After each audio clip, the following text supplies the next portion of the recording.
we achieve this goal? Well, number one, you have to know a little bit about what's causing the causative agents that account for about 80% of all mortality in this country today. And there are two conditions that the medical community calls diseases. Number one is atherosclerosis. That's the number one killer. About 55% of us will die from that. And another 30% will die from cancer. And those two conditions, they're conditions, they're not diseases because they're not caused by a bacteria, they're not caused by a virus, they're not caused by a fungus, they're not caused by a parasite. They're caused by free radical damage. Now, who knows what a free radical is? It's not some jihadist, Islamist. A free radical. Okay, who knows what an antioxidant is? Okay. Well, we've all heard those terms, but most of us don't understand what they are. Free radicals are nothing more than a healthy atom that loses one of its electrons. They normally have 2 electrons in their outer sphere, in their outer orbit. And when they lose one, they become very, very angry. And they become what we call a reactive oxygen species. And when that happens to that atom, he becomes kind of angry. And he reaches over to his neighbor and tears an electron from him in an effort to stabilize himself. And that sets up a chain reaction. And in a very short period of time, one free radical can generate 3,000. Now, if that sounds like a lot of free radicals, it isn't. Because one cigarette will generate 1 quadrillion free radicals, which has made me wonder how cigarette smokers live as long as they do, knowing the kind of damage free radical does to our DNA. So it's just a testimony to how resilient the human body is. So, what's the answer? We're surrounded by free radical activity. The water we drink, if we're not drinking the right water. The food we eat that's laced with pesticides and herbicides. The pollution in the air from industrial smokestacks. We have thousands and thousands of leaking old metal tanks under the ground that used to store gasoline for all these gas stations that were all over the country, leaking benzene into the groundwater. So we're surrounded by free radicals. All right? So the onus is on us to educate ourselves and not on the government to protect us. Because in 1988 there was an article in Time magazine, it was titled Time Bomb in Your Water, and they were describing everything I'm talking about right now. And at that time it was going to cost the government $400 billion to clean up the water supply. Well, that never happened. And so as a consequence, the cancer rate has skyrocketed.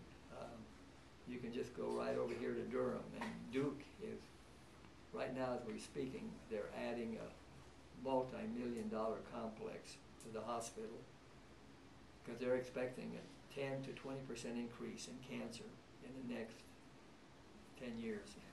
So they're getting ready for it. But you know, we can fool them.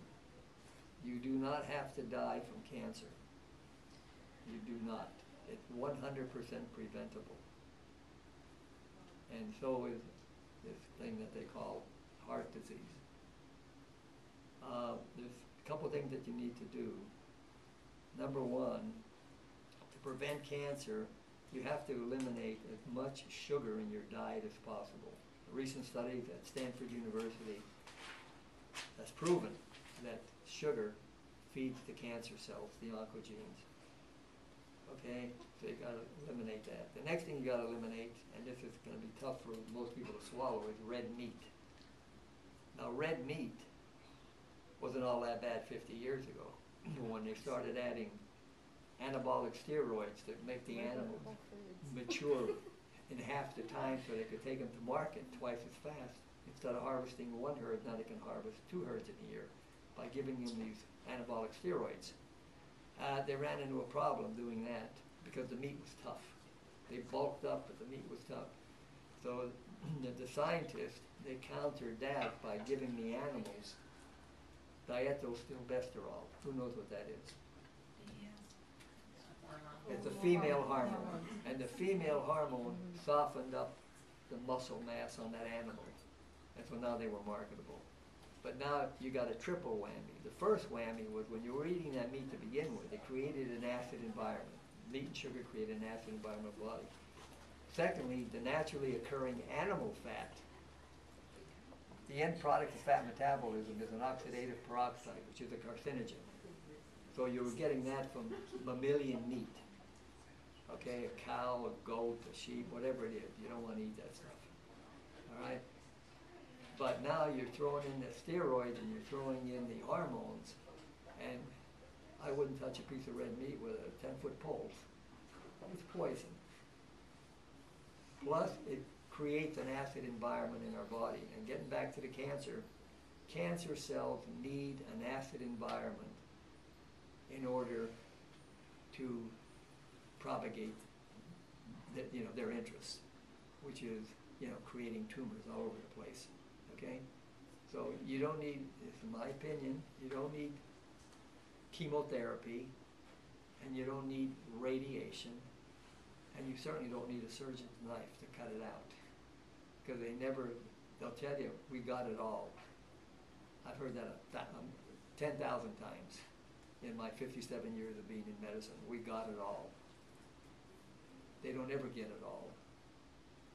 And yes. Can I ask a question? When Sure. you say eliminate sugar, are you talking About all sugar. fruit Oh, included? no. Now, your natural foods, like your fruits, have fructose in it. But then even that, you don't want to eat. The balance should be 80% vegetables, green leafy vegetables. And the balance should be fruit. Small. In fact, the new food pyramid is coming out. Our First Lady is going to introduce it. It's not going to be a pyramid, it's going to be a dish. And they're going to highlight the portion, which is very important. And Is it's got, Is it out there?